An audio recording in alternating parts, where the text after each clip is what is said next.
എല്ലാവർക്കും കർത്താവിൻ്റെ നാമത്തിൽ സ്നേഹവന്ദനങ്ങൾ അറിയിക്കുന്നു. താല്പര്യത്തോടെ ഈ ക്ലാസ്സിൽ സംബന്ധിക്കുന്ന എല്ലാവർക്കായിട്ട് ഞാൻ ദൈവത്തെ മഹത്വപ്പെടുത്തുന്നു.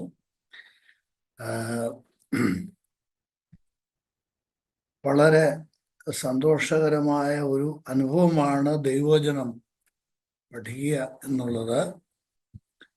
വചനം പഠിക്കുകയും നമ്മൾ പഠിക്കുന്നത് നമ്മൾക്ക് പ്രയോജനപ്പെടുന്നതോടൊപ്പം തന്നെ മറ്റുള്ളവർക്കും പങ്കുവെച്ചു കൊടുക്കുവാൻ സാധിക്കണം. അതിന് കർത്താവ് നമ്മളെ സഹായിക്കട്ടെ. യോഹന്നാൻ എഴുതിയ സുവിശേഷത്തിൻ്റെ 1-ാം അധ്യായത്തിൻ്റെ പഠനമാണ് നമ്മൾ തുടരുന്നത്. അതിൽ ഏറ്റവും ഒടുവിൽ നമ്മൾ ചിന്തിച്ചത് 2 ചോദ്യങ്ങളുടെ മറുപടികളാണ്. 2 ചോദ്യങ്ങളെയാണ് നമ്മൾ അഭിമുഖീകരിച്ചത്. യോഹന്നാൻ സ്നാപകൻ ആരാണ് എന്ന ചോദ്യം. തൻ്റെ അടുക്കൽ അയക്കപ്പെട്ട ആ ഡെലിഗേഷനോട് യോഹന്നാൻ സ്നാപകൻ താൻ ആരാണ് എന്ന് വ്യക്തമാക്കുന്നു. ഞാൻ ആവർത്തിക്കുന്നില്ല. രണ്ടാമത്, യോഹന്നാൻ സ്നാപകൻ യേശുക്രിസ്തു ആരാണ് എന്ന് വ്യക്തമാക്കുകയാണ്. 2 വ്യക്തികളെ പരിചയപ്പെടുത്തുന്ന വേദഭാഗമാണ് ഇത്. നമ്മളെ കർത്താവിനെ കുറിച്ച്, യേശുക്രിസ്തുവിനെ കുറിച്ച് ഇവിടെ വിശദമായിട്ട് പഠിക്കുന്നുണ്ട് എന്നത് ശരിയാണ്. എന്നാൽ യോഹന്നാൻ സ്നാപകനെ കുറിച്ച് നമ്മൾക്ക് ഇവിടെ നിന്ന് ലഭിക്കുന്ന കാര്യങ്ങൾ മാത്രമാണ് ഞാൻ പ്രധാനമായിട്ട് പറയുന്നത്. സാന്ദർഭികമായിട്ട് മറ്റ് അധ്യായങ്ങൾ, ഇതിൻ്റെ തുടർ അധ്യായങ്ങൾ പഠിക്കുമ്പോൾ യോഹന്നാൻ സ്നാപകൻ നമ്മുടെ വിഷയമാകും. ആ സമയത്ത് അവിടെ പറയുന്ന കാര്യങ്ങൾ ചേർത്ത് പഠിക്കുമ്പോൾ ഏതാണ്ട് ഒരു പൂർണ്ണരൂപം നമ്മൾക്ക് യോഹന്നാനെ കുറിച്ച് ലഭിക്കും. അപ്പോൾ ഈ 2 വ്യക്തികളെയാണ് പ്രധാനമായിട്ടും ഈ 1-ാം അധ്യായത്തില് അതിൻ്റെ പ്രാരംഭ ഭാഗത്ത് നമ്മൾ കാണുന്നത്. പ്രധാനമായിട്ടും 34-ാം വാക്യം വരെ യോഹന്നാൻ സ്നാപകന്റെ ശുശ്രൂഷ, യോഹന്നാൻ സ്നാപകൻ എന്നുള്ള വിഷയമാണ്, വ്യക്തിയെയാണ് പരിചയപ്പെടുത്തുന്നത്. ഇവിടെ ഞാനൊരു കാര്യം ഒന്ന് ഓർമ്മിപ്പിച്ചു പോകട്ടെ. ഇന്ന് രാവിലെ ഞാൻ ചിന്തിച്ച കാര്യമാണ്. ലൂക്കോസ് സുവിശേഷം 1-ാം അധ്യായത്തിലാണ് യോഹന്നാന്റെ ജനനവും 1-ഉം 2-ഉം അധ്യായങ്ങളിലാണ് യേശുക്രിസ്തുവിൻ്റെ ജനനവും പ്രതിപാദിക്കുന്നത്. ലൂക്കോസ് സുവിശേഷം 1-2 അധ്യായം.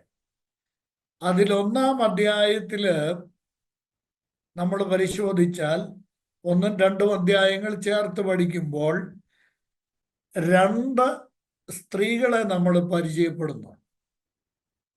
അതിലൊന്ന് എലിസബത്താണ്, 2 യേശുവിൻ്റെ അമ്മയായ മറിയയാണ്. ഞാൻ ഈ 2 വ്യക്തികളെയും നമ്മൾക്കറിയാം.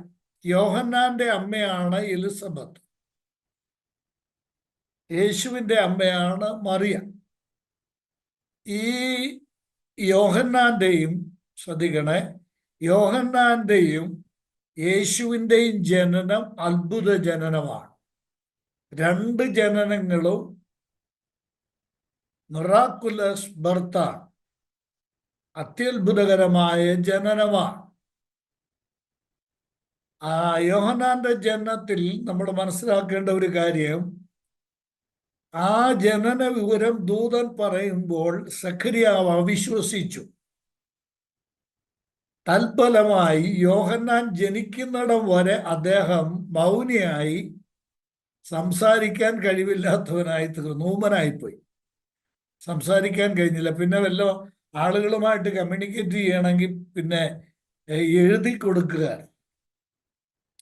ഞാൻ യോസഫ് എന്ന് പറയുന്നത് യേശുവിൻ്റെ പുരുഷത്വാർത്ഥത്തിലുള്ള പിതാവല്ല, സ്ത്രീയുടെ സന്തതിയാണ് യേശുക്രിസ്തു. ജോസഫിൻ്റെ മകൻ എന്ന് വിളിക്കുന്നുണ്ട്, നമ്മളത് പിന്നാലെ ചിന്തിക്കുന്നുണ്ട്. യോസഫിന്റെ മകൻ എന്ന യേശുവിനെ ജനം വിളിക്കുന്നുണ്ട്. പക്ഷേ യേശു യോസേപ്പിന്റെ മകൻ എന്ന് പറഞ്ഞാൽ ബയോളജിക്കലായിട്ട് നോക്കിയാൽ, ജീവശാസ്ത്രപരമായി നോക്കിയാൽ യോസേപ്പ് യേശുവിൻ്റെ പിതാവല്ല, അപ്പനല്ല, യോസേപ്പിന്റെ മകനല്ല കർത്താവായ യേശു. ഇവിടെ ഞാൻ പറയാൻ വന്ന കാര്യം, ഈ അത്ഭുത ജനനത്തെക്കുറിച്ച് ഒരു വാചകം പറയാം. യോഹന്നാൻ സ്നാപകന്റെ ജനനം ഒരു വൃദ്ധയായ സ്ത്രീയുടെ ഗർഭാശയത്തിലാണ് ഉൽപ്പാദിതമാകുന്നത്. അതിന്റെ പ്രത്യേകത എന്താണ്? ആ വാർദ്ധക്യ ദശയിൽ അവളുടെ ഗർഭപാത്രം നിർജീവമായി. ആ നിർജീവമായ ഗർഭപാത്രത്തിൽ അത്യത്ഭുതകരമായി ജനിച്ച വ്യക്തിയാണ് ഈ യോഹന്നാൻ സ്നാപകൻ. യേശുവിന്റെ ജനനമോ ഒരു പുരുഷൻ അന്നേ വരെ തൊട്ടിട്ടില്ലാത്ത പുരുഷ സാന്നിധ്യം അറിയാത്ത ഒരു കന്യകയുടെ ജനനമാണ്. മനസ്സിലായോ? ഇത് രണ്ടും അത്യത്ഭുതകരമായ ജനനമാണ്. ചരിത്രത്തിലെ വന്ന ഈ രണ്ടു വ്യക്തികളുടെയും ജനനം. ഞാനിവിടെ പറയാൻ ശ്രമിച്ച ഒരു കാര്യം, ഷൈജൻ ബ്രദറും മറ്റുമൊക്കെ ജോസ് സാറും ഒക്കെ അതൊന്ന് കൃത്യമൊന്ന് കരുതിയിരിക്കുന്നത് നല്ലതാണ്. യോഹന്നാന്റെ ജനനത്തെക്കുറിച്ച് ആർക്കും ഇവിടെ ഒരു പരാതിയില്ല, ഒരു ചോദ്യവും ഇല്ല, ഒരു പറച്ചിലും ഇല്ല.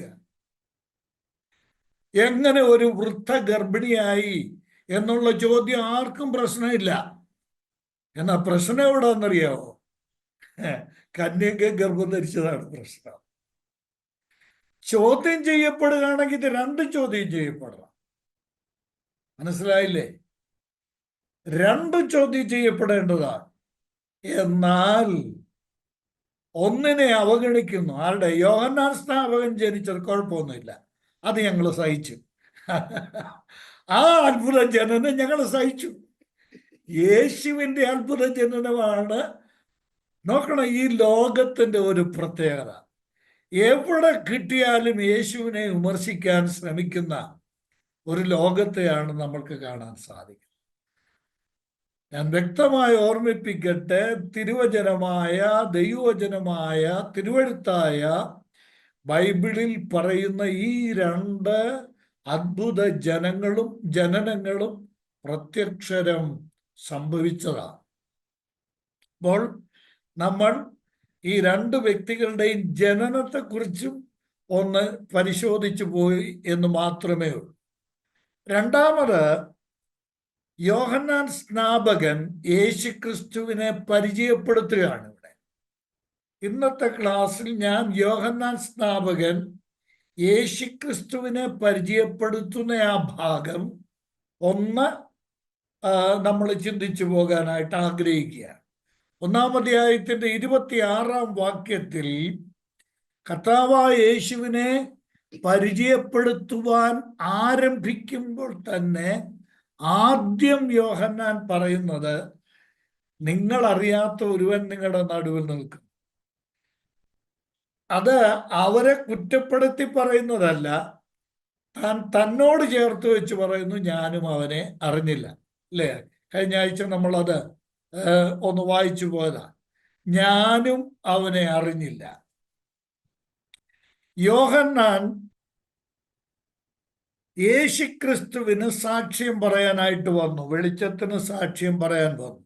ദൈവം അനുവദിച്ചാൽ ഈ സാക്ഷ്യത്തെക്കുറിച്ച് നമ്മൾക്ക് തുടർ പഠനത്തിൽ, ഈ അധ്യായത്തിൽ നിന്നല്ല തുടർന്നുള്ള പഠനത്തിൽ നിന്ന് ഒന്ന് ചിന്തിക്കാനായിട്ട് നമ്മൾക്ക് ശ്രമിക്കാം.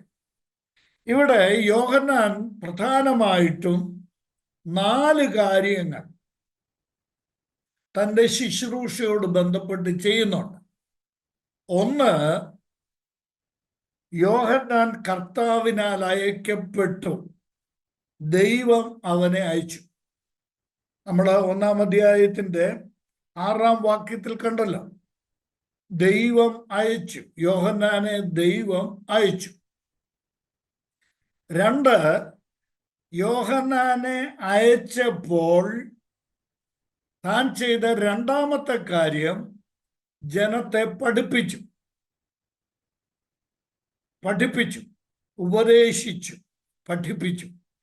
ഈ ഉപദേശിച്ചു എന്ന മലയാളം ബൈബിളിൽ പുതിയ നിയമത്തിൽ വരുന്നിടത്തെല്ലാം കേട്ടോ പഠിപ്പിച്ചു എന്ന അർത്ഥമാണ്, ടീച്ചിങ് എന്നുള്ള അർത്ഥമാണ്. ടീച്ചിങ്, ടോട്ട്, പഠിപ്പിച്ചു എന്നുള്ള അർത്ഥമാണ്. നമ്മൾ മലയാളത്തിൽ വരുന്നത് ഉപദേശിച്ചു എന്ന് എഴുതിയിരിക്കുകയാണ്. അതിന് ഏറ്റവും ശുദ്ധമായ വിവർത്തനം പഠിപ്പിച്ചു എന്നുള്ളതാണ്. മൂന്നാമത്, യോഹന്നാന് ശിഷ്യന്മാരുണ്ടായിരുന്നു. ഒന്ന്, ദൈവം അയച്ചതനുസരിച്ച് താൻ പോയി, അഥവാ താൻ വന്നു. രണ്ട്, താൻ ഉപദേശിച്ചു. മൂന്ന്, താൻ ശിഷ്യരാക്കി. ഇവിടെ തന്നെ നമ്മൾ കാണുന്നുണ്ട്, യോഹന്നാന്റെ ശിഷ്യന്മാരെ നമ്മൾ കാണുന്നുണ്ട്. 35-ാം വാക്യം, പിറ്റേന്നാൾ യോഹന്നാൻ പിന്നെയും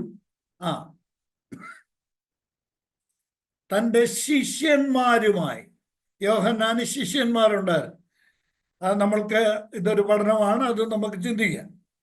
അപ്പോൾ യോഹന്നാൻ 1 പോയി, 2 പഠിപ്പിച്ചു, 3 ശിഷ്യപ്പെടുത്തി, 4 താൻ സ്നാനപ്പെടുത്തി. താൻ ആരെയൊക്കെ ശിഷ്യപ്പെടുത്തിയോ അവരെയെല്ലാം സ്നാനപ്പെടുത്തി. ഞാൻ എന്തിനാ ഇത് പറഞ്ഞെന്നറിയാമോ? യോഹന്നാനെ അയച്ചതുപോലെ ദൈവം നമ്മളെയും അയച്ചിരിക്കുകയാണ്. നമ്മളുടെ ദൗത്യവും ഈ 4 കാര്യങ്ങളാണ്: പോകുക, പഠിപ്പിക്കുക അഥവാ ഉപദേശിക്കുക, 3 സകല ജാതികളെയും ശിഷ്യരാക്കുക, 4 പിതാവിൻ്റെയും പുത്രൻ്റെയും പരിശുദ്ധാത്മാവിൻ്റെയും നാമത്തിൽ സ്നാനപ്പെടുത്തുക. മത്തായി എഴുതിയ സുവിശേഷം 28-ാം അധ്യായത്തിൻ്റെ 18 മുതൽ 20 വരെയുള്ള വാക്യങ്ങൾ. ഇത് കർത്താവായ യേശുവിൻ്റെ നിയോഗമാണ്. ഞാനിങ്ങനെ പറയാം, ഒന്ന് ലിങ്ക് ചെയ്ത് പറയാം. പിതാവായ ദൈവം യോഹന്നാനെ നിയോഗിച്ചു. തൻ്റെ നിയോഗം എന്താണ്? Great commission. യോഹന്നാനെ കുറിച്ചുള്ള പിതാവായ ദൈവത്തിൻ്റെ വലിയ നിയോഗം, ഗ്രേറ്റ് കമ്മീഷൻ.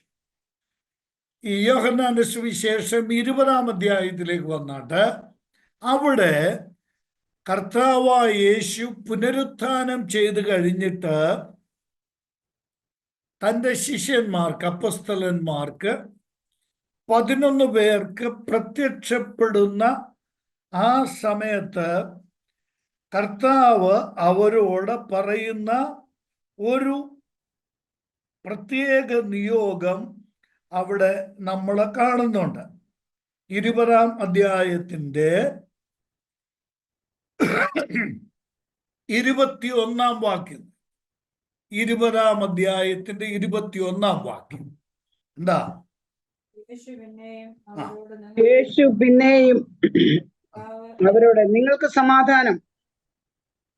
പിതാവ് എന്നെ അയച്ചതുപോലെ ഞാൻ നിങ്ങളെ അയക്കുന്നു. പിതാവ് എന്നെ അയച്ചതുപോലെ ഞാൻ നിങ്ങളെ അയക്കുന്നു. കേൾക്കണേ, പിതാവായ ദൈവം യോഹന്നാൻ സ്നാപകനെ അയച്ചു. 2, പിതാവായ ദൈവം യേശുക്രിസ്തുവിനെ അയച്ചു. യേശുക്രിസ്തു വന്നു, ഉപദേശിച്ചു, ശിഷ്യരാക്കി, സ്നാനപ്പെടുത്തി. ഇനിയും കർത്താവായ യേശു പറയുകയാണ്, യോഹന്നാനെ പിതാവ് അയച്ചു, എന്നെ പിതാവ് അയച്ചു, എന്നെ പിതാവ് അയച്ചതുപോലെ ഞാനും നിങ്ങളെ അയക്കുകയാണ്. നമ്മുടെ ദൗത്യമാണ്, നമ്മുടെ ഉത്തരവാദിത്വമാണ് പോകുക എന്നുള്ളത്. നമ്മുടെ ഈ ദൗത്യത്തിൽ നമ്മുടെ പരമപ്രധാനമായ ലക്ഷ്യം ശ്രദ്ധിക്കണേ, വളരെ പ്രധാനപ്പെട്ട ഒരാശയമാണ് ഞാൻ പറയാം. നമ്മുടെ പരമപ്രധാനമായ ലക്ഷ്യം നമ്മളെ ജനത്തിന് പരിചയപ്പെടുത്തുകയല്ല. അത് തെറ്റായിട്ടുള്ള ഒരു ലക്ഷ്യം വെച്ചുള്ള കാര്യമാണ്. അത് ദൈവസന്നിധിയിൽ ശിക്ഷാർഹമാണ്. എന്നെ പരിചയപ്പെടുത്താനുള്ളതല്ല ക്രിസ്തീയ ദൗത്യം ദൈവം നമ്മളെ അയച്ചിരിക്കുന്നത്. പിന്നെ യേശു ക്രിസ്തുവിനെ പരിചയപ്പെടുത്തുക. അതാണ് യോഹന്നാൻ പറയുന്നത്, നിങ്ങൾ അറിയാത്ത ഒരുവൻ നിങ്ങളുടെ ഇടയിൽ, 26-ാം വാക്യം, നിങ്ങൾ അറിയാത്ത ഒരുവൻ നിങ്ങളുടെ ഇടയിൽ നിൽക്കുന്നുണ്ട്. അവനെ യോഹന്നാൻ സ്നാപകൻ പരിചയപ്പെടുത്തുക. എങ്ങനെയാണ്? തനിക്ക് അറിഞ്ഞുകൂടായിരുന്നു. താൻ യേശു ക്രിസ്തുവിനെ തിരിച്ചറിഞ്ഞു. അത് കഴിഞ്ഞ ക്ലാസ്സിൽ നമ്മൾ ചിന്തിച്ചതുകൊണ്ട് ഞാൻ ആവർത്തിക്കുന്നില്ല. അവിടെ യോഹന്നാൻ സ്നാപകൻ യേശു ക്രിസ്തുവിനെ കുറിച്ച് പറയുന്ന ചില പ്രയോഗങ്ങൾ, 1, 2 നമ്മൾ ചിന്തിച്ചത് കൊണ്ട് പോയിന്റ്സ് മാത്രം. 1, യേശു ക്രിസ്തുവിനെ കുറിച്ച് താൻ പറയുന്നത്, നോട്ട് ചെയ്തോണേ, ഇത് പഠിക്കേണ്ടതും നമ്മൾ പഠിപ്പിക്കേണ്ടതും. താൻ പറയുന്ന ഒന്നാമത്തെ കാര്യം, അവൻ എനിക്ക് മുമ്പനായി തീർന്നു. യേശു ക്രിസ്തു എനിക്ക് മുമ്പനാണ്. 15-ാം വാക്യത്തിൽ അതിൻ്റെ സൂചനയുണ്ട്. യോഹന്നാൻ അവനെക്കുറിച്ച് സാക്ഷീകരിച്ചു, എൻ്റെ പിന്നാലെ വരുന്നവൻ എനിക്ക് മുമ്പനായി തീർന്നു. യേശു ക്രിസ്തു എനിക്ക് മുമ്പനാണ്. നമുക്കറിയാം, ജനനം വെച്ച് നോക്കിയാൽ, ഭൗതിക ജനനം വെച്ച് നോക്കിയാൽ യേശു ക്രിസ്തുവിനേക്കാൾ 6 മാസം മുമ്പ് ജനിച്ചയാളാണ് യോഹന്നാൻ സ്നാപകൻ. എന്നാൽ യോഹന്നാൻ സ്നാപകൻ പറയുകയാണ്, അതിനു മുമ്പേ ഉണ്ടായിരുന്നവനാണ്. സ്തോത്രം. ആദിയിൽ വചനമുണ്ടായിരുന്നു, വചനം ദൈവത്തോടു കൂടെ ആയിരുന്നു, വചനം ദൈവമായിരുന്നു. ഈ പ്രപഞ്ചമില്ലാതിരുന്ന കാലഘട്ടത്തിൽ, ആരുമില്ലാതിരുന്ന കാലഘട്ടത്തിൽ, ദൈവം മാത്രമുണ്ടായിരുന്ന കാലഘട്ടത്തിൽ ദൈവത്തോടൊപ്പം ഉണ്ടായിരുന്ന ദൈവമാണ് കർത്താവായ യേശു. അവൻ എനിക്ക് മുമ്പനാണ്. ഞാൻ വിശദീകരിക്കുന്നില്ല.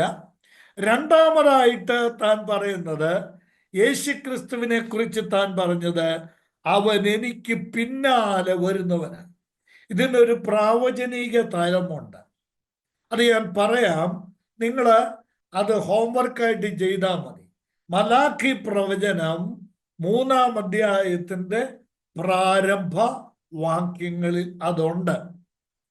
യേശു ക്രിസ്തുവിന് വഴിയൊരുക്കാൻ വേണ്ടി, കർത്താവിന് വഴിയൊരുക്കാൻ, കേട്ടോ, അതൊക്കെ വളരെ പ്രാധാന്യമർഹിക്കുന്ന പ്രയോഗമാണ്. യേശു കർത്താവാണ്, കർത്താവിന് വഴിയൊരുക്കുവാൻ അയക്കപ്പെട്ടവനാണ്.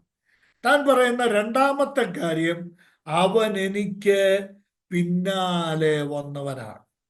യേശു ക്രിസ്തുവിന് പിന്നാലെ വന്നവൻ, യോഹന്നാൻ സ്നാപകന് പിന്നാലെ വന്നവനാണ് യേശു ക്രിസ്തു. അതിനൊക്കെ പ്ലാനും പദ്ധതിയും ഉണ്ട്, കേട്ടോ. സ്തോത്രം. ഒരു കേവലം നമ്മുടെ ഇന്ത്യയുടെ പ്രധാനമന്ത്രി ഇപ്പൊ അടിമാലിയിലോ റാന്നിയിലോ വരുവാണെങ്കിൽ എത്ര മാസങ്ങൾക്ക് മുമ്പ് അതിൻ്റെ പരിപാടികൾ തുടങ്ങുമെന്നറിയാം. എത്ര മാസങ്ങൾക്ക് മുമ്പ്. ഏറ്റവും ഒടുവിൽ, ഞാൻ അതിൻ്റെ ക്രമാനുഗതമായി ഒന്നും പറയാൻ സമയം പോകും, അതുകൊണ്ടാണ്. ബഹുമാനപ്പെട്ട ആർ കൃഷ്ണൻകുട്ടി അവറുകൾ തൻ്റെ പ്രസംഗത്തിൽ അത് അവതരിപ്പിക്കുന്നത് കേട്ടാൽ നമ്മുടെ ശരീരത്തിലെ രോമം എഴുന്നേറ്റ് നിൽക്കും. അതുപോലെയാണ് അദ്ദേഹം ആ കാര്യങ്ങൾ അവതരിപ്പിക്കുന്നത്. ഏറ്റവും ഒടുവിൽ പത്രത്തിൽ വാർത്ത വന്നു, ടെലിവിഷനിൽ വാർത്ത വന്നു, ഇന്ന ദിവസം ഇത്രാം തീയതി ഇത്ര മണിക്ക് നമ്മുടെ അനിഷേധ്യനായ നേതാവ്, നമ്മുടെ ദാ വരാൻ പോകുന്നു. ഇനി ഏറ്റവും ഒടുവിൽ വരുന്നുടഞ്ഞുണ്ടല്ലോ, തൊട്ടു മുമ്പ് ഒരു പൈലറ്റ് വാഹനം വരും.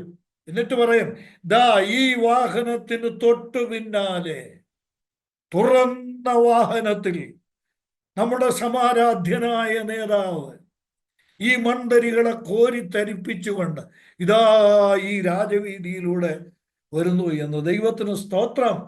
സ്വർഗത്തിൽ നിന്ന് നൂറ്റാണ്ടുകളും സഹസ്രാബ്ദങ്ങളും കാത്തിരുന്ന് മാനവജാതിയുടെ രക്ഷയ്ക്ക് വേണ്ടി ഈ ഭൂമിയിലേക്ക് സ്വർഗം ചായ്ച്ച് ഇറങ്ങി വന്ന നമ്മുടെ കർത്താവായ യേശുവിന് ഒരു പരിപാടി ഉണ്ടായിരുന്നു, ഒരു പദ്ധതി ഉണ്ടായിരുന്നു. നൂറുകണക്കിന് പ്രവാചകന്മാരെ കൊണ്ട് അത് പറയിപ്പിച്ചു. ഏറ്റവും ഒടുവിൽ യോഹന്നാൻ പറഞ്ഞു, ദാ എനിക്ക് തൊട്ടു പിന്നാലെ അവൻ എത്തിക്കഴിഞ്ഞിരിക്കുന്നു. മനസ്സിലായല്ലോ? അവൻ എനിക്ക് പിന്നാലെ വന്നവനാണ്, പിന്നാലെ വരുന്നവനാണ്. മൂന്നാമത് ഒരല്പം ബൃഹത്തായ ഒരു വിഷയമാണത്. നോക്കണം, യേശുക്രിസ്തുവിനെ യോഹന്നാൻ സ്നാപകൻ ദൈവപുത്രനായി കണ്ടു, ഇല്ലേ? തൊട്ടു നമ്മൾ വായിക്കുന്നതാണ്. സ്വർഗത്തിൽ നിന്ന് പ്രാവുരൂപത്തിൽ പരിശുദ്ധാത്മാവ് ഇറങ്ങി വസിക്കുന്നത് കണ്ടപ്പോൾ താൻ വ്യക്തമായിട്ട് മനസ്സിലാക്കിയത് ദൈവപുത്രനാണ്. അതെല്ലാം ചേർത്ത് പഠിക്കുമ്പോഴാണ് നമ്മുടെ ഉള്ള കഴിഞ്ഞ ക്ലാസ്സിൽ നമ്മൾ ചിന്തിച്ചതാണ്. പലരും കൈ ഉയർത്തി ദൈവത്തെ മഹത്വപ്പെടുത്തുന്നത് ഞാൻ കാണുകയുണ്ടായി. ദൈവത്തിന് സ്തോത്രം. അപ്പോ തനിക്ക് ബോധ്യമായി ഇതാരാ വന്നത്. താൻ പറയുന്നത് കേട്ടോ. എന്താ താൻ പറയുന്നത്? 29-35 വാക്യങ്ങൾ. 1-29-35 ഞാൻ തന്നെ പറയാം സമയലാഭത്തിന് വേണ്ടി. 29-ാം വാക്യത്തിൽ തൻ്റെ 2 ശിഷ്യന്മാരുമായിട്ട് നിൽക്കുമ്പോൾ അവരോട് പറയുക, ദേ കണ്ടോ, behold the lamb of God, ദാ ദൈവത്തിന്റെ കുഞ്ഞാട്. ഏത് ദൈവത്തിന്റെ കുഞ്ഞാടാണ്? 29-ാം വാക്യത്തിൽ താൻ പറയുന്നത് കണ്ടോ, which taketh away the sin of the world, ലോകത്തിന്റെ പാപം ചുമക്കുന്ന ദൈവത്തിന്റെ കുഞ്ഞാട്. 35-ാം വാക്യം നോക്കിക്കേ, അവിടെയും പറയുന്നത് ഇതാ ദൈവത്തിന്റെ കുഞ്ഞാട്. 2 ശിഷ്യന്മാരുമായി നിൽക്കുമ്പോൾ അവരോട് പറയുകയാണ്. ഒന്ന് പുരുഷാരത്തോട് പറഞ്ഞു, ഇത് ദൈവത്തിന്റെ കുഞ്ഞാട്. 2 തൻ്റെ ശിഷ്യന്മാരോട് പറഞ്ഞു. ഞാൻ ഇതിനിടയ്ക്ക് ഒരു കാര്യം ഓർമ്മിപ്പിച്ചോട്ടെ, പിന്നെ മറന്നുപോയാലോ. പലപ്പോഴും പല കാര്യങ്ങളും അങ്ങനെ പ്രധാനപ്പെട്ടതൊക്കെ ചിലത് വിട്ടുപോയിട്ടുണ്ട് കേട്ടോ. പിന്നീട് ഞാൻ ക്ലാസ് അവലോകനം ചെയ്യുമ്പോഴായിരിക്കത് ബോധ്യപ്പെട്ടിട്ടുള്ളത്, പ്രധാനപ്പെട്ട ചില കാര്യം.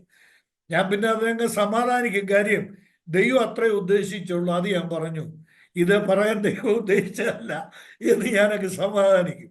ഇവിടെ 2 പ്രധാന പ്രയോഗമുണ്ട്. 29-ാം വാക്യത്തിൽ പറയുന്നത്, പിറ്റേന്നാൾ യേശു തൻ്റെ അടുക്കൽ വരുന്നത് യേശു കണ്ടു, യോഹന്നാൻ കണ്ടു.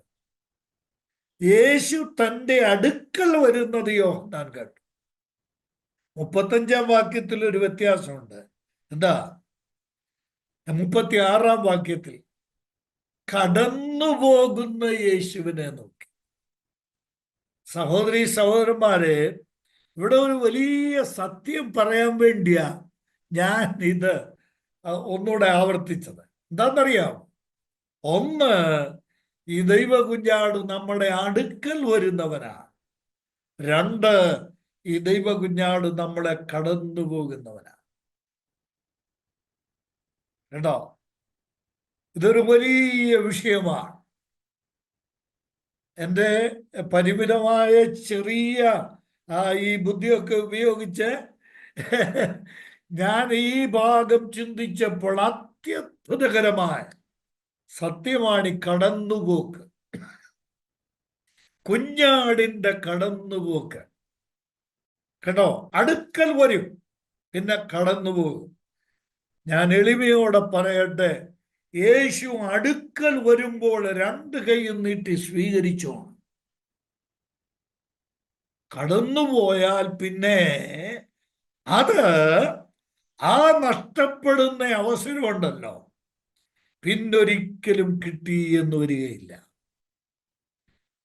ഞാനൊരു ചെറിയ ഉദാഹരണം ചൂണ്ടിക്കാണിക്കാം. ലൂക്കോസ് സുവിശേഷം 19-ാം അധ്യായം തുടങ്ങുന്നത് എങ്ങനെയാണെന്നറിയാമോ?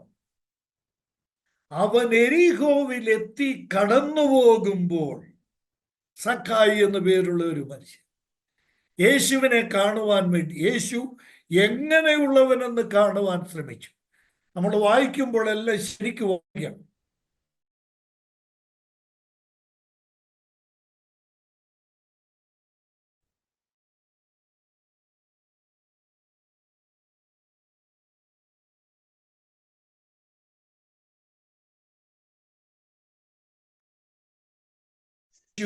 എങ്ങനെയുള്ളവൻ എന്ന് കാണുവാൻ ശ്രമിച്ചു. യേശു എങ്ങനെയുള്ളവൻ? എന്താ സംഭവിച്ചത്? തനിക്ക് ഒന്ന് തൻ്റെ കുറവ്, താൻ നീളം കുറഞ്ഞവനാണ്. രണ്ടാമത്തെ താൻ വളർച്ചയിൽ കുറുകിയവനാണ്. രണ്ടാമത്തെ കുറവ് എന്താണെന്നറിയാം? പുരുഷാര നിമിത്തം. നോക്കിക്കേ, ഈ ക്രിസ്ത്യാനികളെല്ലാം കൂടെ ചേർന്ന് യേശുവിനെ വളഞ്ഞു നിൽക്കുകയാണ് കേട്ടോ. നീളം കുറഞ്ഞ സക്കായിമാരപ്പുറത്ത് നിൽക്കുക, അവർക്ക് യേശുവിനെ കാണാൻ പറ്റുകയില്ല. ഈ വടിയും കൊടയും ചെണ്ടയും അതും ഇതും എല്ലാം അലുക്കിട്ട കൊടയും പിന്നെ മുത്തുക്കൊടയും അതും ഇതും എല്ലാം കൂടെ പിടിച്ച് ഇവരിങ്ങനെ നിൽക്കുക. സക്കായിക്ക് യേശുവിനെ കാണാൻ പറ്റുമോ? യേശുവിനെ കാണാൻ പറ്റുമോ? അയാൾ ഓടി കാട്ടത്തിയുടെ മുകളിൽ കയറി. കർത്താവിനോട് പറയുകയാണ്, അവിടെ നിങ്ങൾ വായിച്ചാൽ, സക്കായിയെ വേഗം ഇറങ്ങി വാ. ഞാൻ ഈ ആശയം പറയാനാണ്. സക്കായിയോട് കർത്താവ് പറഞ്ഞ, നീ വേഗം ഇറങ്ങി വരണം. എന്താ കാരണം എന്നറിയാമോ? എന്താ കാരണം? ഞാനിവിടെ സ്ഥിരമായി പാർക്കാൻ വന്നവനല്ല. എരീഹോവിലൂടെ ഞാൻ കടന്നു പോകുന്നവനാണ്. നീ വേഗം ഇറങ്ങി വരണം കേട്ടോ. സ്വർഗത്തിൽ നിന്ന് ഈ ഭൂമിയിൽ വന്ന് 33.5 വർഷം മാത്രം ഈ ഭൂമിയിലൂടെ കടന്നുപോയവനാണ് യേശു. നിനക്കവിടെ ഇരിക്കാൻ നേരമുണ്ട്. ആർ കൃഷ്ണൻകുട്ടി സഹോദരൻ പ്രസംഗിക്കുമ്പോൾ പറയുന്ന മറ്റൊരു, നിനക്കവിടെ ഇരിക്കാൻ സമയമുണ്ട്, എനിക്കിവിടെ നിൽക്കാൻ നേരമില്ല. ഞാൻ ചരിത്രത്തിലൂടെ കടന്നു പോകുന്നവനാണ്. ഞാനൊരു വലിയ അപകടകരമായ കാര്യം ഞാൻ പറയട്ടെ. സഖായി എന്ത് ചെയ്യുന്നറിയാമോ? അതൊക്കെ എല്ലാ വാക്യങ്ങളും എടുക്കാൻ നിവൃത്തിയില്ല. അതൊക്കെ കൃത്യം ചരിത്രപരമായ യാഥാർത്ഥ്യമാണ്. എന്താ കർത്താവ് പറഞ്ഞേ? ഞാൻ എരിഹോവിലെത്തി പോവുകയാണ്, നീ പെട്ടെന്ന് ഇറങ്ങി വരണം. കാരണം എന്താണെന്നറിയാമോ? ഇപ്പോ നീ ഇറങ്ങി വന്ന് എന്നെ കൈക്കൊണ്ടില്ലെങ്കിൽ, സഖായി ആ സമയം ശരിക്കും പ്രയോജനപ്പെടുത്തി കേട്ടോ. യേശുവിനെ കൈക്കൊണ്ടില്ലെങ്കിൽ സംഭവിക്കുന്നത് എന്താണെന്നറിയാമോ? ഈ കർത്താവ് യെരിഹോവിൽ നിന്ന് പോകുന്നത് നേരെ യെരൂശലേമിലേക്കാണ്. യെരൂശലേമിൽ ചെല്ലുന്ന കർത്താവ് ക്രൂശിക്കപ്പെടാൻ പോകുകയാണ്. മരിച്ചടക്കപ്പെട്ട് എഴുന്നേൽക്കുന്ന കർത്താവ് പിന്നെ സ്വർഗത്തിലേക്ക് പോവുകയാണ്. പിന്നെ സക്കായിക്ക് യേശുവിനെ കാണാൻ ഒരവസരമില്ല. ഈ സമയം അവൻ പാഴാക്കിയാൽ പിന്നെ അവനൊരു അവസരം ലഭ്യമല്ല. കേൾക്കണോ? അവൻ ബന്ധപ്പെട്ടിറങ്ങി സന്തോഷത്തോടെ യേശുവിനെ കൈക്കൊണ്ടു. ഇതാണ് നമ്മൾ മനസ്സിലാക്കേണ്ട ഒരു വലിയ യാഥാർത്ഥ്യം. യേശുക്രിസ്തു നമ്മുടെ അടുക്കൽ വരുന്നവനാണ്, അവൻ കടന്നു പോകുന്നവനാണ്. ആ കടന്നുപോക്കിന്റെ പരമകാഷ്ഠ ഒത്തിരി വാക്യങ്ങളുണ്ട് കേട്ടോ. പുറപ്പാട് പുസ്തകം 12-ാം അധ്യായത്തില് സംഹാരദൂതൻ കടന്നുപോക്ക്, അതാണ് പാസ് ഓവർ, അതാണ് പെസഹ. സംഹാരദൂതൻ കടന്നുപോകും. എന്തുകൊണ്ട്? കുഞ്ഞാടിന്റെ രക്തം കാണുമ്പോൾ, ഇതാ ദൈവത്തിന്റെ കുഞ്ഞാട്, ആ കുഞ്ഞാടിന്റെ ചോര നമ്മുടെ ഹൃദയങ്ങളിൽ തളിക്കപ്പെടുമ്പോൾ സംഹാരദൂതൻ കടന്നു പോവുകയാണ്. സംഹാരദൂതൻ നമ്മളെ തൊടുകയില്ല. അതിന്റെ ആ കടന്നുപോക്കിന്, നമ്മുടെ കർത്താവിന്റെ കടന്നുപോക്കിന്റെ ക്ലൈമാക്സ് ആണ് എബ്രായ ലേഖനം 4-ാം അധ്യായത്തിന്റെ 14-ാം വാക്യം. എന്താ? എന്നാൽ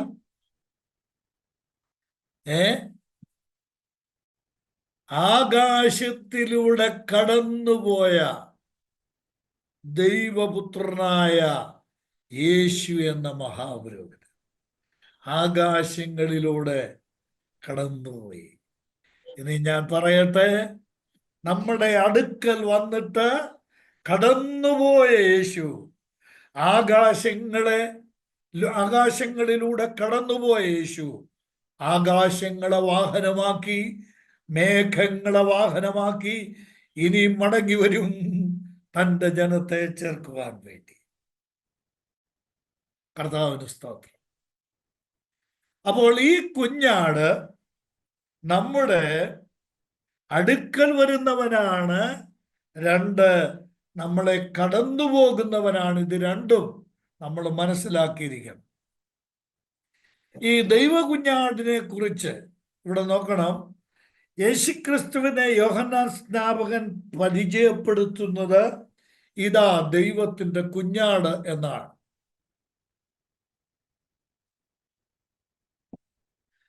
ആ പരിചയപ്പെടുത്തുമ്പോൾ ഈ പലരും ഈ യേശുക്രിസ്തുവിനെ കുറിച്ച് പരസ്യ യോഗങ്ങളിലും കൺവെൻഷനുകളിലും വിവാഹങ്ങളിലുമൊക്കെ പ്രസംഗിക്കുമ്പോൾ, ചിലയിടത്തെ പ്രസംഗമില്ല, എന്നാൽ ഇപ്പം മിക്കവാറും എല്ലായിടത്തും ഒക്കെ പ്രസംഗമുണ്ട്. അപ്പൊ ഈ വെളിപാട് പുസ്തകത്തിൽ പറയും കുഞ്ഞാടിന്റെ കല്യാണം, കുഞ്ഞാടിന്റെ കല്യാണം, അല്ലേ? ഇത് പലരും യേശുക്രിസ്തുവിനെ കുഞ്ഞാട് എന്ന് വിശേഷിപ്പിക്കുമ്പോൾ അത് കേൾക്കുന്നവർക്ക് മനസ്സിലാകത്തക്ക വിധം അവതരിപ്പിക്കാറില്ല. അത് പ്രത്യേകം നമ്മൾ ഈ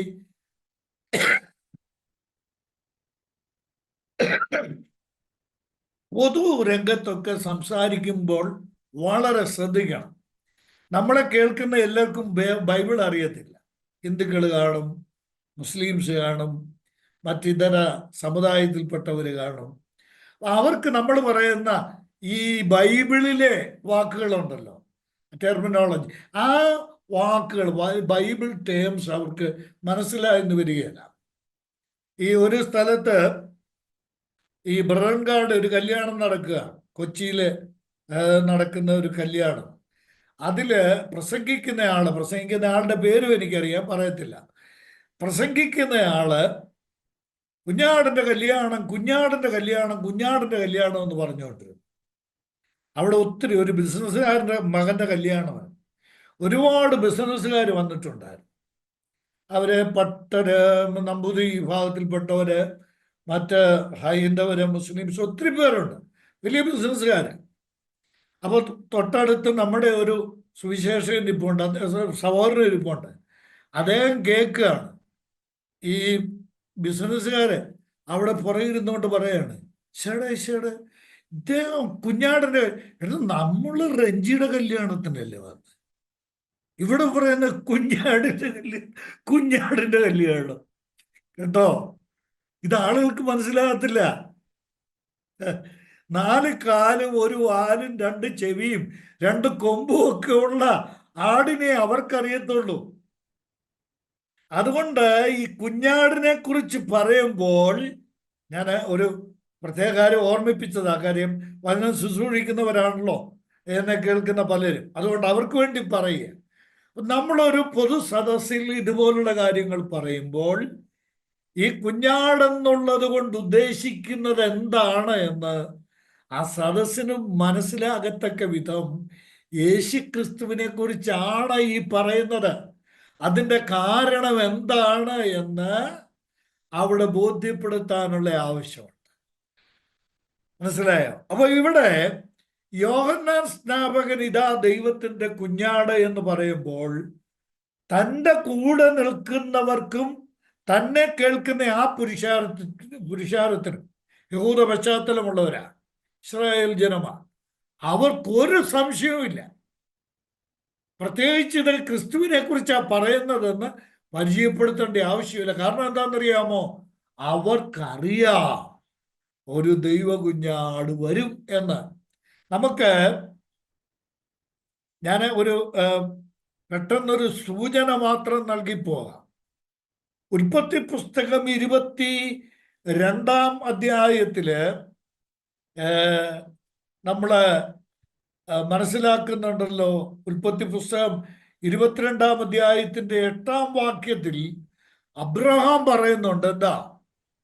ദൈവം തനിക്ക് ഹോമയാഗത്തിന് ഒരു ആട്ടിൻകുട്ടിയെ നോക്കിക്കൊള്ളും. ദൈവം കരുതിയ ഒരാട്ടിൻകുട്ടി, അത് ഇസഹാക്കിന് വേണ്ടി മാത്രമല്ല, സകല മനുഷ്യർക്കും വേണ്ടി ദൈവം കരുതിയ ഒരു ആട്ടിൻകുട്ടി. അവരെ അറിയാം. ആ ആട്ടിൻകുട്ടി അവർക്കറിയാം. അവരെ അറിയാമെന്നല്ല, അവർക്കറിയാം. യഹൂദ ജനത്തിനറിയാം. ഇനി നോക്കുക, പുറപ്പാട് പുസ്തകത്തിൽ വരുമ്പോൾ 12-ാം അധ്യായത്തിൽ പെസഹ കുഞ്ഞാട്, ഒരു കുടുംബത്തിന് വേണ്ടി ഒരു കുഞ്ഞാട് അറുക്കപ്പെടുകയാണ്. അതൊരു യഹൂദനെ സംബന്ധിച്ചിടത്തോളം വ്യക്തമായിട്ട് അറിയാം, ഭാവിയിൽ നടക്കാൻ പോകുന്ന യാഗത്തിന്റെ നാന്ദിയാണ്. ദൈവകുഞ്ഞാട് യാഗമാക്കപ്പെടുന്നതിന്റെ നാന്ദിയാണ് അതെന്നുള്ളത് അവർക്കറിയാം. ഇനി നോക്കുക, ലേവ്യ പുസ്തകം 16-ാം അധ്യായം. ഞാൻ ഈ ഭാഗങ്ങളെല്ലാം പറഞ്ഞു പോയാൽ നിങ്ങൾ എഴുതിയിട്ടോണേ. ലേവ്യ പുസ്തകം 16-ാം അധ്യായത്തിൽ മഹാപാപപരിഹാര ദിവസം 2 ആട്ടിൻകുട്ടികളെ എടുക്കുകയാണ്.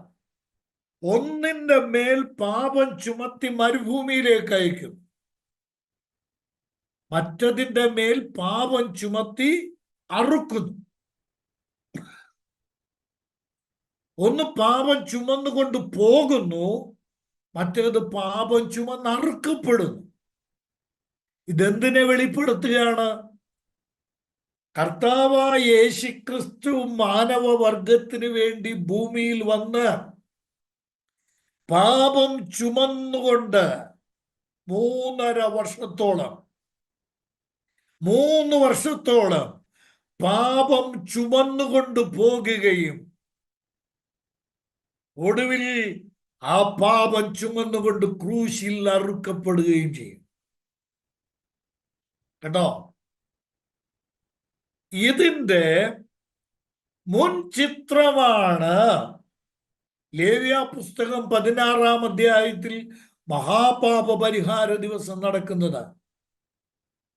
ഞാൻ ഒരു വാചകത്തിൽ പറയട്ടെ, അവിടെ 2 ആട്ടിൻകുട്ടി വേണമായിരുന്നു. ഈ സത്യം വെളിപ്പെടുത്താൻ 2 ആട്ടിൻകുട്ടി വേണമായിരുന്നു. എന്തിന്? ഒന്ന് പാപം ചുമന്ന് കൊണ്ടുപോകുവാൻ, 2 അറുക്കപ്പെടുവാൻ. എന്നാൽ പുതിയ നിയമത്തിൽ നമ്മുടെ ദൈവത്തിന്റെ ആട്ടിൻകുട്ടി, സ്തോത്രം, 2 ആട്ടിൻകുട്ടി വേണ്ടി വന്നില്ല. നമ്മുടെ പാപം ചുമക്കുവാനും ചുമന്നുകൊണ്ട് പോകുവാനും നമ്മുടെ പാപം ചുമന്നറുക്കപ്പെടാനും ഒരു ദൈവ കുഞ്ഞാടിന്റെ ആവശ്യമേ ഉണ്ടായിരുന്നു. അതാണ് കർത്താവായ യേശു. ഞാൻ മുന്നോട്ട് പോകട്ടെ. ഇത് ലേവ്യ പുസ്തകം വരെ, ഉൽപ്പത്തി, പുറപ്പാട്, ലേവ്യൻ. ഞങ്ങള് ഈ ബ്രദർ സമൂഹത്തിൽ ഈ ആരാധന വേളകളില് ഈ കാര്യത്തെക്കുറിച്ച് പറയുമ്പോൾ പൊതുവേ പറയുന്ന ഒരു കാര്യം, ഉൽപ്പത്തി പുസ്തകം 22-ാം അധ്യായത്തിൽ ഒരു വ്യക്തിക്ക് വേണ്ടി അറുക്കപ്പെടുന്നയാളാണ്. ഇസഹാക്ക് എന്ന് പറഞ്ഞ ഒരു വ്യക്തിക്ക് വേണ്ടി അറുക്കപ്പെടുന്നയാളാണ്. എന്നാൽ പുറപ്പാട് പുസ്തകത്തിൽ അറുക്കപ്പെടുന്ന കുഞ്ഞാട് ഒരു കുടുംബത്തിന് വേണ്ടി അറുക്കപ്പെടുന്നതാണ്. ലേവ്യ പുസ്തകം 16-ാം അധ്യായത്തിൽ അറുക്കപ്പെടുന്നത് ഇസ്രായേൽ എന്ന് പറയുന്ന ഒരു ജാതിക്ക് വേണ്ടി മാത്രം അറുക്കപ്പെടുന്നതാണ്. ഒരു ജാതിക്ക് വേണ്ടി മാത്രം അറുക്കപ്പെടുന്ന കുഞ്ഞാടാണ്. എന്നാൽ ദൈവത്തിന് സ്തോത്രം, യേശുക്രിസ്തു എന്ന ദൈവകുഞ്ഞാട് ഒരു വ്യക്തിക്ക് വേണ്ടി മാത്രമല്ല, ഒരു കുടുംബത്തിന് വേണ്ടി മാത്രമല്ല, ഒരു ജാതിക്ക് വേണ്ടി മാത്രമല്ല. സ്തോത്രം. ലോകത്തിന്റെ പാപം ചുമക്കുന്ന ദൈവത്തിന്റെ കുഞ്ഞാണ്. സർവലോകത്തിന്റെയും പാപം ചുമക്കുന്ന ദൈവകുഞ്ഞാണ്. നമ്മൾ ഓർക്കണം, ഇതാണ് കർത്താവായ യേശുവിന്റെ വ്യത്യാസം. ഇനിയും ഞാൻ പറയട്ടെ, അടുത്ത ഒരു ഭാഗം കൂടെ നിങ്ങളുടെ ശ്രദ്ധയിലേക്ക് കൊണ്ടുവന്നിട്ട് പുതിയ നിയമത്തിലേക്ക് നമ്മൾക്ക് വരാം. യെശയ്യാ പ്രവചനം 53-ാം അധ്യായത്തിൽ യേശുക്രിസ്തുവിനെ എങ്ങനെയാണ് പ്രവാചകനിലൂടെ ദൈവം പരിചയപ്പെടുത്തുന്നത്?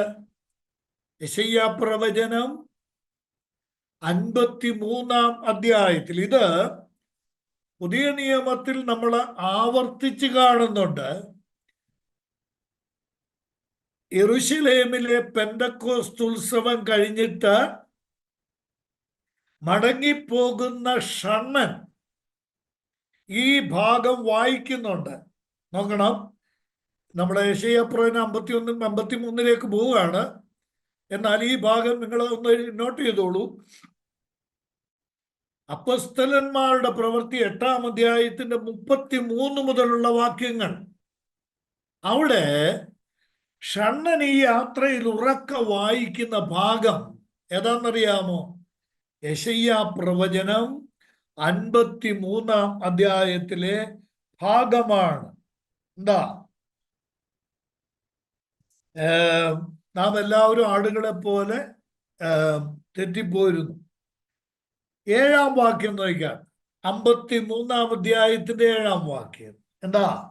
തന്നെത്താൻ താഴ്ത്തി വായ തുറക്കാതെ ഇരുന്നിട്ടും അവൻ പീഡിപ്പിക്കപ്പെട്ടു. കൊല്ലുവാൻ കൊണ്ടുപോകുന്ന കുഞ്ഞാടിനെ പോലെയും രോമം കത്രിക്കുന്നവരുടെ മുമ്പാകെ മിണ്ടാതെ ഇരിക്കുന്ന ആടിനെ പോലെയും അവൻ വായ തുറക്കാതെ ഇരുന്നു. പ്രവാചകൻ പറയുകയാണ്, ദൈവത്തിന്റെ ആട്ടിൻകുട്ടി വായ തുറക്കാതെ മിണ്ടാതെ ഇരുന്നിട്ടും പീഡിപ്പിക്കപ്പെടുന്ന ആട്ടിൻകുട്ടി, രോമം കത്രിക്കുന്നവരുടെ മുമ്പാകെ മിണ്ടാതെ ഇരിക്കുന്ന ആട്ടിൻകുട്ടി. അപ്പോസ്തലന്മാരുടെ പ്രവൃത്തികൾ 8-ാം അധ്യായത്തിൽ ഈ ഭാഗം, യെശയ്യാ പ്രവചനം 53-ാം അധ്യായത്തിൽ ഇപ്പൊ നമ്മൾ വായിച്ച ഈ വചനഭാഗം വായിച്ച ഷണ്ണൻ പീലിപ്പോസിനോട് ചോദിക്കുന്നത് എന്താണെന്നറിയാമോ? ഇത് പ്രവാചകൻ, നോക്കണേ, ശ്രദ്ധ പോകരുത്, ഇത് പ്രവാചകൻ തന്നെ കുറിച്ചോ വേറൊരുവനെ കുറിച്ചോ പറയുന്നു? സംശയം അതാണ്. ഇത് പ്രവാചകൻ ആരെ കുറിച്ചാണ് പറഞ്ഞത്? ഫിലിപ്പോസ് എന്ത് ചെയ്തു? അടുത്ത നമ്മൾ വായിക്കുന്ന ഇതാണ്, ഈ തിരുവെഴുത്തുകളെ ആധാരമാക്കി അവനോട് സുവിശേഷം പറഞ്ഞു. ഈ ആട്ടിൻകുട്ടി ആരാണ്? സ്തോത്രം, നമ്മുടെ കർത്താവായ യേശുക്രിസ്തുവാണ്. ഞാൻ എളിമയോട് ഓർമ്മിപ്പിക്കട്ടെ, യോഹന്നാൻ സ്നാപകൻ പഴയ നിയമത്തിൽ പ്രവചന രൂപത്തിൽ പറഞ്ഞിരുന്ന ആ ആട്ടിൻകുട്ടി തൻ്റെ മുമ്പിൽ നിൽക്കുന്ന ജനത്തോട് പറഞ്ഞു, ഞാനും നിങ്ങളും കാത്തിരുന്ന, നമ്മൾക്ക് നമ്മുടെ പിതാക്കന്മാരുടെ ദൈവം വാഗ്ദത്തം ചെയ്ത ദൈവത്തിന്റെ ആട്ടിൻകുട്ടി ഇതാ. സ്തോത്രം. ഞാൻ അബ്രഹാമിനോട് ഇസ്ഹാക്ക് ചോദിക്കുന്ന ചോദ്യം യോഹന്നാൻ സ്നാപകന്റെ ആ പ്രസ്താവനയും കൂടെ ഒന്ന് ചേർത്ത് വെക്കാം. എന്താ ഇസ്ഹാക്കിന്റെ ചോദ്യം? അപ്പാ, യാഗത്തിന് വേണ്ടതെല്ലാം ഉണ്ട്, വിറകുണ്ട്, തീയുണ്ട്, കത്തിയുണ്ട്, എല്ലാം ഉണ്ട്. ആ ചെറുക്കൻ അറിയായിരുന്നു യാഗത്തിന് എന്തൊക്കെ വേണമായിരുന്നു. നമ്മുടെ വീട്ടിലെ പിള്ളേർക്ക് ആത്മീയ കാര്യങ്ങൾ പലതും അറിയത്തില്ലല്ലോ. അവർക്ക് ഈ സിനിമയിലെ കാര്യമൊക്കെ ആണെങ്കിൽ അവർക്കറിയാം, ഇല്ലേ? പക്ഷെ ഈ ചെറുക്കന് അബ്രഹാമിന്റെ വീട്ടിൽ ജനിച്ചു വളർത്തപ്പെട്ട ഈ മകന് ഒരു യാഗം നടക്കണമെങ്കിൽ എന്തെല്ലാം വേണമെന്ന് ആ മകൻ അറിയാമായിരുന്നു കേട്ടോ. അവൻ ചോദിക്കുക എല്ലാം ഉണ്ടല്ലോ, പക്ഷെ ഒന്നില്ല. എന്തില്ല? ആട്ടിൻകുട്ടി എവിടെ? യാഗത്തിനുള്ള, ഹോമയാഗത്തിനുള്ള ആട്ടിൻകുട്ടി എവിടെ? ഈ ചോദ്യത്തിന് അബ്രഹാം ഒരു മറുപടി പറഞ്ഞു. എന്നാൽ ഈ ചോദ്യത്തിന് കൃത്യമായ മറുപടി പറഞ്ഞ ആരാന്നറിയാമോ? യോഹന്നാൻ സ്നാപകനാണ്. ഹോമയാഗത്തിനുള്ള ആട്ടിൻകുട്ടി എവിടെ? ഉത്തരം ഇതാ, ലോകത്തിന്റെ പാപം ചുമക്കുന്ന ദൈവത്തിന്റെ കുഞ്ഞാണ്. പുതിയ നിയമം നമ്മൾ പഠിച്ചാൽ യേശുക്രിസ്തുവിനെ ദൈവ കുഞ്ഞാടായി വിവിധ സ്ഥലങ്ങളിൽ ഇത് യോഹന്നാൻ സ്നാപകൻ മാത്രമല്ല പറഞ്ഞിട്ടുള്ളത്. 2, യേശുവിനെ ദൈവകുഞ്ഞാടായി ഫിലിപ്പോസ് ഷണ്ണനോട് പറഞ്ഞു. യെശയ്യാ പ്രവചന 53-ാം അധ്യായത്തിൽ പറഞ്ഞിരിക്കുന്ന ദൈവകുഞ്ഞാട് യേശുവാണ് എന്ന് ഫിലിപ്പോസ് പറഞ്ഞു. തീർന്നോ? ഇല്ല. പൗലോസ്ലീഹ പറഞ്ഞു ഇത് ദൈവകുഞ്ഞാടാണ്. കൊരിന്ത്യർക്ക് എഴുതിയ 1-ാം ലേഖനം 5-ാം അധ്യായത്തിന്റെ 6 മുതൽ 8 വരെ, 1 കൊരിന്ത്യർ 5-ന്റെ 6 മുതൽ 8 വരെ 7-ാം വാക്യത്തിലാണ് എന്നാണ് എൻ്റെ ഓർമ്മ. നമ്മുടെ പെസഹാ കുഞ്ഞാടും അറുക്കപ്പെട്ടു, ക്രിസ്തു തന്നെ. എത്ര കൃത്യമായിട്ടാണ്! യേശു ക്രിസ്തു പെസഹാ കുഞ്ഞാടാ. ഇനിയും പത്രോസ്ലീഹയോട് ചോദിച്ച യേശു ആരാണ്? 1-ാം അധ്യായത്തിന്റെ 18-19 വാക്യങ്ങൾ. 1 പത്രോസ് 1-ന്റെ 18-ഉം 19-ഉം വാക്യങ്ങൾ എന്താ? വ്യർത്ഥവും പിതൃപാരമ്പര്യവുമായ നിങ്ങളുടെ നടപ്പിൽ നിന്ന് നിങ്ങളെ വീണ്ടെടുത്തിരിക്കുന്നത് പൊന്ന്, വെള്ളി മുതലായി അഴിഞ്ഞു പോകുന്ന വസ്തുക്കളെ കൊണ്ടല്ല, പിന്നെ ക്രിസ്തു എന്ന ദൈവകുഞ്ഞാടിന്റെ വിലയേറിയ രക്തം കൊണ്ട് അത്രേ. യേശു ക്രിസ്തു ദൈവകുഞ്ഞാടാണ് എന്ന് പത്രോസ്ലീഹ പറഞ്ഞു. സ്തോത്രം. തീർന്നോ? തീർന്നില്ല. വെളിപാട് പുസ്തകത്തിലേക്ക് വന്നേ. ഏറ്റവും ചുരുങ്ങിയത് 20 പ്രാവശ്യം അല്ലെങ്കിൽ 22 പ്രാവശ്യമാണ് യോഹന്നാൻ തൻ്റെ വെളിപാടിൽ യേശുവിനെ ദൈവകുഞ്ഞാട്, കുഞ്ഞാട്, കുഞ്ഞാട് എന്ന് വിശേഷിപ്പിച്ചത്. അപ്പോൾ യേശുക്രിസ്തു ദൈവത്തിൻ്റെ കുഞ്ഞാട്. ഞാൻ ഈ ദൈവകുഞ്ഞാട് എന്നുള്ളതിനെ കുറിച്ചുള്ള ഈ പഠനത്തിൽ ഞാൻ ഒരു ക്രമമായിട്ടൊന്ന് പറയാം. 1, ദൈവകുഞ്ഞാട്. യോഹന്നാൻ സ്നാപകൻ പറയുന്നത് ഇതാ ദൈവത്തിന്റെ കുഞ്ഞ്. 1, പ്രവചിക്കപ്പെട്ട ദൈവത്തിന്റെ കുഞ്ഞാട്. പഴയ നിയമത്തിൽ ഉൽപ്പത്തി മുതൽ പ്രവചിക്കപ്പെട്ട ദൈവത്തിന്റെ കുഞ്ഞാട്. The Lamb of God prophesied. പ്രവചിക്കപ്പെട്ട ദൈവത്തിന്റെ കുഞ്ഞാട്. 2, സാദൃശ്യമായി അവതരിപ്പിക്കപ്പെട്ട ദൈവത്തിന്റെ കുഞ്ഞാട്. സാദൃശ്യമായി അവതരിപ്പിക്കപ്പെട്ട ദൈവത്തിന്റെ കുഞ്ഞാട്. കേൾക്കണേ, 2 ഭാഗങ്ങൾ. 1, പുറപ്പാട് 12, പെസഹ കുഞ്ഞാട്, ക്രിസ്തു എന്ന ദൈവകുഞ്ഞാടിന്റെ സാദൃശ്യമാണ് പെസഹ കുഞ്ഞാട്. 2, ലേവ്യ പുസ്തകം 16-ാം അധ്യായത്തിലെ ദൈവകുഞ്ഞാട്. എന്താ? അതൊരു സാദൃശ്യമാണ്, നിഴലാണ്, പ്രതിരൂപമാണ്. ലോകത്തിന്റെ പാപം ചുമന്നുകൊണ്ടുപോയി അറുക്കപ്പെടുന്ന ദൈവകുഞ്ഞാട്. അത് ലേവ്യ പുസ്തകം 16-ാം അധ്യായത്തിലെ ആ കുഞ്ഞാട് യേശുക്രിസ്തുവിന്റെ പ്രതിരൂപമായ കുഞ്ഞാട്, മഹാപാപപരിഹാര ദിവസത്തെ കുഞ്ഞാട്. 3, തിരിച്ചറിയപ്പെടുന്ന ദൈവകുഞ്ഞാട്, the lamb of God identified. തിരിച്ചറിയപ്പെടുന്ന ദൈവത്തിന്റെ കുഞ്ഞാട് ആരാ? ആ കുഞ്ഞാടിനെ പരിചയപ്പെടുത്തുന്നത് യോഹന്നാൻ സ്നാപകൻ പറഞ്ഞു, അല്ലേ? യോഹന്നാൻ 1:29-35. ദേണ്ട കുഞ്ഞാട് വന്നു, ഇതാ ദൈവത്തിന്റെ കുഞ്ഞാട്. 4, the lamb of God crucified. ക്രൂശിക്കപ്പെട്ട ദൈവത്തിന്റെ കുഞ്ഞാട്, ക്രൂശീകരിക്കപ്പെട്ട ദൈവത്തിന്റെ കുഞ്ഞാട്. യെശയ്യാവ് 53:7, 1 കൊരിന്ത്യർ 5:6-8 വരെ. ഞാൻ വിശദീകരിക്കുന്നില്ല. ആ ദൈവ കുഞ്ഞാട് മനുഷ്യവർഗത്തിന്റെ പാപത്തിന്റെ മോചനത്തിന് വേണ്ടി ദൈവം ഹോമയാഗത്തിന് നിയോഗിക്കപ്പെട്ട ആ ആടിനെ കാൽവരിയിലെ കൊലമരത്തിൽ സ്വർഗത്തിലെ ദൈവം കൊരുളറത്ത് ആ രക്തത്താൽ മനുഷ്യജാതിയെ രക്ഷിക്കുക. ഇനിയും 5, മഹത്വീകരിക്കപ്പെട്ട കുഞ്ഞാട്, the lamb of God glorified. മഹത്വീകരിക്കപ്പെട്ട കുഞ്ഞാട്.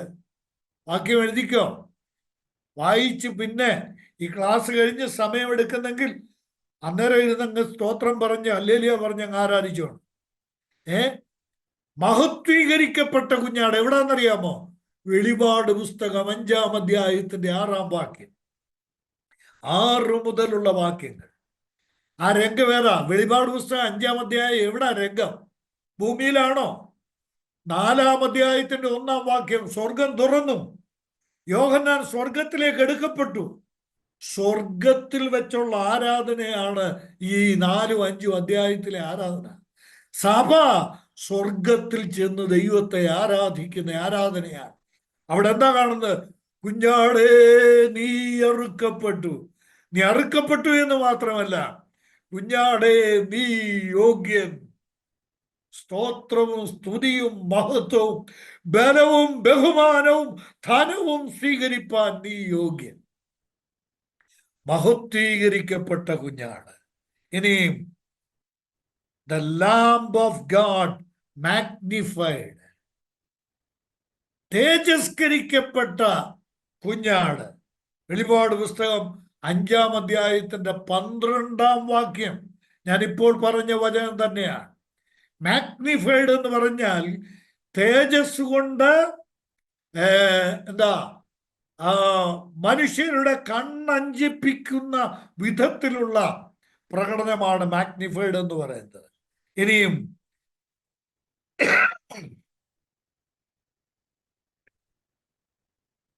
ഇത്രയും നേരം സ്തോത്രം പറഞ്ഞുകൊണ്ടിരിക്കുകയല്ലായിരുന്നോ? എനിക്ക് കേൾക്കത്തക്ക വിധത്തിലല്ലെങ്കിലും ഇതൊക്കെ ധ്യാനിക്കുന്നുണ്ട്. ഒരു ദൈവത്തിന്റെ ഹൃദയത്തിൽ സ്തോത്രവും മഹത്വവും ഒക്കെ വരും, അല്ലേ? എന്നാൽ ഇനിയും കാര്യം അല്പം ബുദ്ധിമുട്ടുള്ളതാണ് കേട്ടോ. The lamb of God angered. കോപിക്കുന്ന കുഞ്ഞാണ്. അവിടെ എഴുതിയിരിക്കുന്ന വാക്ക് ഇംഗ്ലീഷിൽ എഴുതിയിരിക്കുന്നത് റാത്ത് എന്നുള്ള വാക്കാണ്. കോപിക്കുന്ന കുഞ്ഞാട്. വെളിപാട് പുസ്തകം 6-ാം അധ്യായത്തിന്റെ 16-ാം വാക്യം, the wrath of the lamb. കുഞ്ഞാടിന്റെ കോപം വന്നുവല്ലോ. ആർക്ക് നിൽക്കാൻ കഴിയും?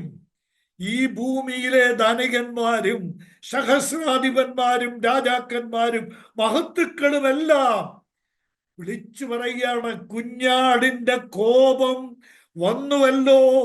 പാറകളെ ഞങ്ങളെ മറപ്പീൻ, കുന്നുകളെ മലകളെ ഞങ്ങളെ മൂടുവീൻ.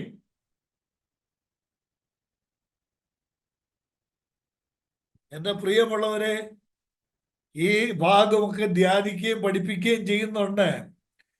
ആ വേദഭാഗം ഉൾക്കൊള്ളുന്ന അതേ വികാരത്തിൽ തന്നെ നമ്മൾ ഉൾക്കൊള്ളുകയും പഠിപ്പിക്കുകയും ചെയ്യണം കേട്ടോ. ഇതുവരെ കണ്ടതല്ല. ഇതുവരെ കണ്ടത് തന്നെത്താൻ താഴ്ത്തി തല കുമ്പിട്ട് നിന്ന് വായ തുറക്കാതെ നിന്ന് മാനവജാതിയുടെ പാപത്തിനു വേണ്ടി അറുക്കപ്പെട്ട ഒരു കുഞ്ഞാടിനെയാണ് ഇന്ന് വരെ കണ്ടതെങ്കിൽ ഇതുവരെ കാണാത്ത ഒരു കുഞ്ഞാടിനെ, ദൈവ കുഞ്ഞാടിനെ ഇനി ലോകം കാണാൻ പോവുകയാണ്. കുഞ്ഞാടിന്റെ കോപതി, അവിടെ എഴുതിയിരിക്കുന്ന വാക്ക് കണ്ടോ? കുഞ്ഞാടിന്റെ കോപദിവസം വന്നുവല്ലോ, ആർക്ക് നിൽക്കുവാൻ കഴിയും? ലോകത്തിലെ ഏതു വമ്പനും ഏതു കൊമ്പനും നിൽക്കാൻ കഴിയാത്ത, പ്രതിരോധിക്കാൻ കഴിയാത്ത ദൈവ കുഞ്ഞാടിന്റെ കോപദിവസം. 6-ാം അധ്യായം തുടങ്ങുകയാണ്. 18-ാം അധ്യായം തീരുന്നിടം വരെ കുഞ്ഞാടിന്റെ കോപമാണ്.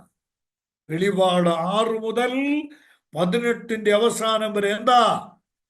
മഹാപീഡനത്തിന്റെ കാലം, കുഞ്ഞാടിന്റെ കോപദിവസം. സ്തോത്രം. ഇനിയും 8-ാമതായിട്ട്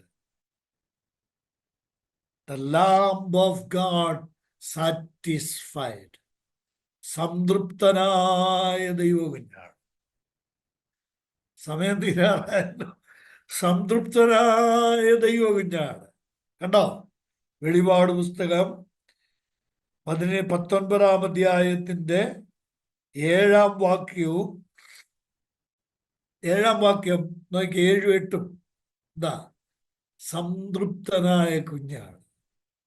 എന്താ കാര്യം എന്നറിയാവോ? കുഞ്ഞാട് കല്യാണം കഴിക്കാൻ പോവുക. മലയാള ഭാഷയിലെ ഏറ്റവും നാടൻ പ്രയോഗമാണ് മലയാളത്തിൽ ഉപയോഗിച്ചിരിക്കുന്ന ആ വാക്ക്. എന്താ? കുഞ്ഞാടിന്റെ വിവാഹവും വന്നുവല്ലോ എന്നല്ല, പിന്നെ നാടൻ പ്രയോഗമാണ്. കുഞ്ഞാടിന്റെ കല്യാണം വന്നു, കാന്തയും തന്നെത്താൻ ഒരുക്കിയിരിക്കുന്നു. എന്റെ കണ്ണ് നിറഞ്ഞതും എന്റെ കണ്ഠം ഇടറിയതിന്റെ കാര്യം അറിയാമോ? അത് മനസ്സിലായോ? 100 സഹസ്രാബ്ദങ്ങളായി ഒരുങ്ങി കാലത്തിലേക്ക് ഇറങ്ങി വന്ന് കാൽവരിയിലെ കുലമരത്തിൽ ചങ്കിലെ ചോര കൊടുത്ത് സ്വർഗങ്ങളിലേക്ക് പോയി ഇന്ന് വരെ പക്ഷവാതം ചെയ്തുകൊണ്ടിരിക്കുന്ന ഈ കർത്താവ്, സ്തോത്രം, സംതൃപ്തനാകുന്നത് എപ്പോഴാണെന്നറിയാമോ? ഈ മണവാട്ടിയുടെ കൈക്ക് പിടിക്കുമ്പോഴാണ്.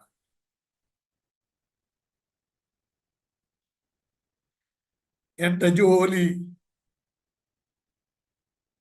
തൃപ്തികരമായ നിലയിൽ ഞാൻ ചെയ്തു തീർത്തു, എനിക്കൊരു മണവാട്ടിയെ കിട്ടി. സ്തോത്രം. ദൈവത്തിന്റെ ദാസനായ KV സൈമൺ അവറുകൾ ഈ ദൈവസഭ കർത്താവിന്റെ അടുക്കലേക്ക് ചെല്ലുന്ന ആ രംഗം, മേലിലുള്ള യെരൂശലേമേ കാലമെല്ലാം കഴിയുന്ന നാളിൽ എന്നെ ചേർക്കണേ നിൻ കൈകളിൽ എന്ന് പറഞ്ഞൊരു പാട്ട് എഴുതിയിട്ട് എല്ലാവരും ഒന്ന് പഠിച്ചിരിക്കും. ഷൈജൻ ബ്രദർ ഒന്ന് പാട്ട് പാടുമെന്ന് എനിക്ക് തോന്നുന്നില്ല. ജോസാറൊക്കെ നിങ്ങൾ പാട്ട് പാടത്തില്ലെങ്കിൽ ഇതൊക്കെ പറയാൻ പഠിച്ചിരിക്കണം. കാര്യം ഇതൊക്കെ വലിയ ആത്മിക അർത്ഥം ഉൾക്കൊള്ളുന്ന പാട്ടാണ്. സൈമൺ സാർ അതിൽ എഴുതിയിരിക്കുന്ന ഒരു സ്റ്റാൻസ് എന്താണെന്നറിയാം? ഹമണവറയ്ക്കടുത്തു നീയണയും സമയത്തു ശ്രീമകാരാജ്ഞിയെ നിന്നെ കാണുവാൻ സ്വർഗ കാമിനി ഗണം അമിത കുതുകമോടാദര അരികെ വരും തവ കൈകളെ കാന്തൻ പിടിക്കും മോദവാൻ നിത്യ സ്നേഹഭാവനത്തിനുള്ളിൽ പൂകുവാൻ. ഞാൻ അർത്ഥം പറയാം, ശ്രദ്ധിക്കണം. ഇത് എഴുതിയിടുന്നത് നല്ലതാണ്. ഒരു കവി ഹൃദയത്തിൽ ആ ഭാവന കണ്ടോണം. ഈ ഭൂമിയിൽ കർത്താവായ യേശുവിന്റെ ചോരയാൽ വീണ്ടെടുക്കപ്പെട്ട് കറയും ചുളുക്കവും മാലിന്യവും ഇല്ലാതെ ഇവിടെ നിന്ന് കർത്തൃസന്നിധിയിലേക്ക് ചെല്ലുന്ന ആ മണവറയ്ക്കടുത്ത് ആ മണവറയുടെ അടുത്തേക്ക് ചെല്ലുമ്പോൾ നമ്മളെ കാണുവാൻ, കവി പറയുക, നിന്നെ കാണാൻ സ്വർഗകാമിനീ ഗണം, സ്വർഗത്തിലെ ദൂതന്മാർ, 10,000-കണക്കിന് ദൂതന്മാർ നിന്നെ കാണുവാൻ അമിത കുതുകമോടെ ആദരാൽ അരികെ വരും. ഇതാരാ ഈ വന്നേക്കുന്നത് എന്ന് കാണാൻ, നമ്മളെ കാണാൻ. ഈ ദൂതന്മാർ വരും. കവിയെ പറയുന്ന അടുത്ത കാര്യം എന്താണെന്നറിയാവോ? അപ്പോൾ തവ കൈകളെ കാന്തൻ പിടിക്കും ബോധവാൻ. നമ്മുടെ കൈ, സ്തോത്രം, ഈ ഭൂമിയിൽ എന്തുമാത്രം ബുദ്ധിമുട്ടിയ, അധ്വാനിച്ച, എന്തുമാത്രം കണ്ണുനീര് വന്നിട്ട് കൈ കൊണ്ട് തുടച്ചിട്ടുണ്ട്. കണ്ണുനീര് തുടച്ച ഈ കൈകൾ നമ്മുടെ ആത്മമണവാളൻ പിടിക്കും, തന്റെ മണവാട്ടിയായി ചേർക്കും. നിത്യതയിലേക്ക് നമ്മൾ പറയും.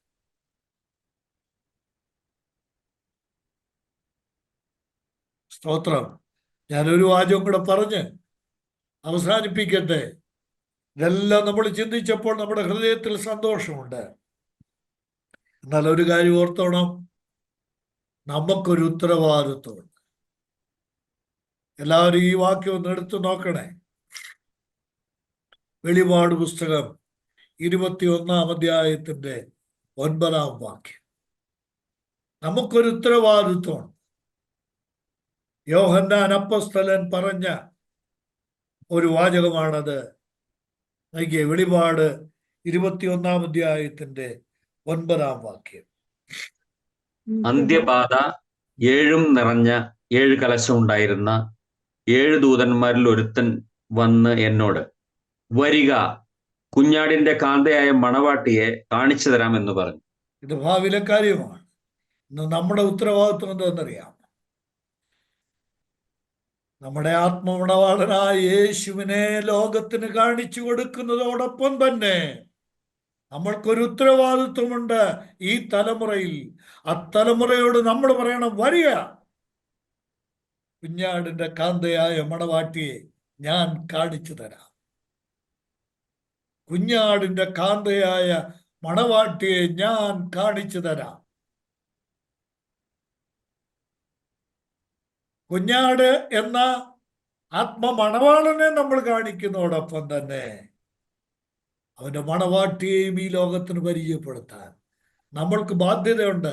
ആ മണവാട്ടി ആരാന്നറിയാമോ? യേശുവിനെ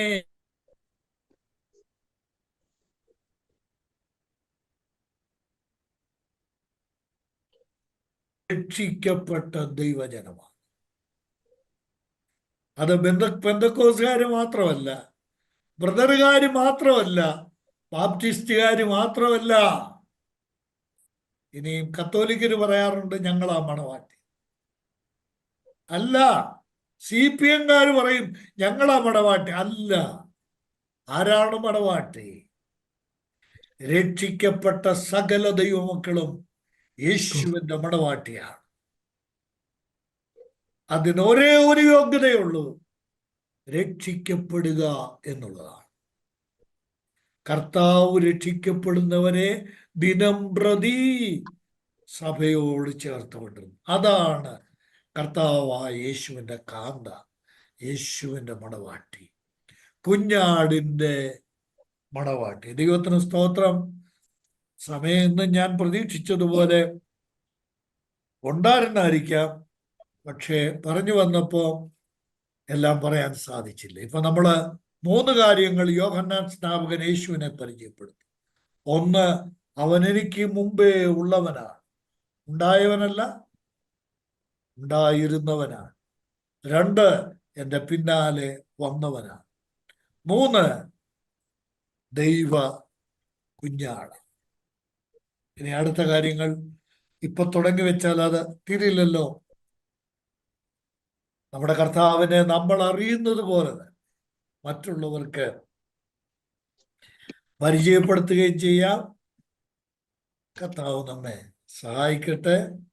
ഈ പഠിച്ച കാര്യങ്ങൾ നമ്മുടെ ആത്മീയ ജീവിതത്തിന് പ്രയോജനകരമായി തീരട്ടെ. സംബന്ധിച്ച എല്ലാവർക്കും നന്ദി. ദൈവം ആശീർവദിക്കട്ടെ.